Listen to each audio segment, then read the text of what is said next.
আজকে চলে এসেছি আমাদের গ্রামের একটা ফেমাস খাবারের রেসিপি নিয়ে। হয়তো তোমরা বুঝেই গেছো যে আমি কি খাবারের কথা বলতে চলেছি। হ্যাঁ, তোমরা ঠিকই বুঝেছো। এটা হচ্ছে মুরগির ছান।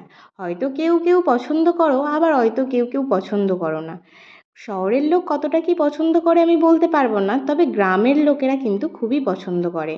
তাই বেশি দেরি না করে চলো রান্নায় ফিরে যাই। কড়াতে আমি তেলের ওপর শুকনো লঙ্কা, জিরে, তেজপাতা ফোড়ন দিয়ে পেঁয়াজটা তুলে দিয়েছি ভাজা ভাজা হতে। আর এদিকে ছাঁটটা ধুয়ে রেখে দিয়েছি। ছাঁটের মধ্যে ছিল হজমি আর ঠ্যাং, যেটা আমার খুবই ফেভারিট। পেঁয়াজটা ভাজা ভাজা করার জন্য অল্প করে স্বাদমতো নুন দিয়ে দিয়েছি। তারপর আস্তে আস্তে কড়ার মধ্যে আদা বাটা, রসুন বাটা, লঙ্কা গুঁড়ো স্বাদ মতো আর হলুদ গুঁড়ো স্বাদ মতো দিয়ে দিলাম। আর অল্প করে চিনি নুন স্বাদ মতো অ্যাড করে দিলাম। আর মশলাটা যাতে বসে না যায় তার জন্য অল্প জল অ্যাড করে এটাকে নাড়াচাড়া করতে লাগলাম। আর এই জলেই পুরো মাংসটা হবে, এক্সট্রা কোনো জল অ্যাড করা হবে না।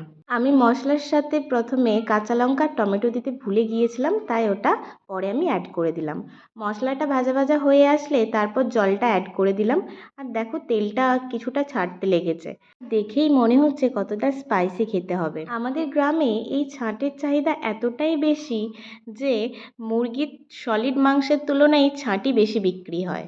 তা বলে কিন্তু এটা ভেবো না যে ছাঁট কম দামে আমাদের এখানে বিক্রি হয়, সেটা কিন্তু একদমই না। ছাঁটের এতটাই চাহিদা যে মাংসর যতটা না রেট যায়, ছাঁটের বরং তার বেশি রেট যায়। একদমই কিন্তু কম টাকা এটা একদমই মেলে না আমাদের এখানে। মাংসর দামেই এই ছাঁটটা এখানে আমাদের মেলে। দেখতে দেখতে আবার ছাঁটটা প্রায় রেডি হয়েই গেছে, তবু আর একটু হতে দেব। মশলার সাথে নুনটা কম দিয়েছিলাম, তাই পরে নুনটা একটু অ্যাড করে দিলাম। দেখো তেলটা প্রায় ছেড়েই এসেছে। এই ছাঁটে কিন্তু জল দিয়ে ঝোল করে না, এটা একটু ভাজা ভাজা করে। আমাদের এখন ছাঁট রেডি হয়ে গেছে, তাই একটা পাত্রতে তুলে নিচ্ছি। এবার এটা জমিয়ে বসে খাওয়া হবে। এটা কিন্তু ভাতের সাথে খায় না। তোমরাও বাড়িতে ট্রাই করো, দেখবে খুবই ভালো লাগবে। হাওড়াতে যখন ছিলাম তখন এটা সেইভাবে আমার খাওয়া হয়ে ওঠেনি। সেখানে সেরকম পাওয়াও যায় না।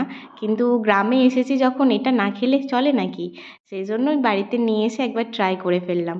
সত্যি অসাধারণ হয়েছিল, যার কোনো তুলনা নেই। আজকের ভিডিও এইটুকু পর্যন্তই। টাটা।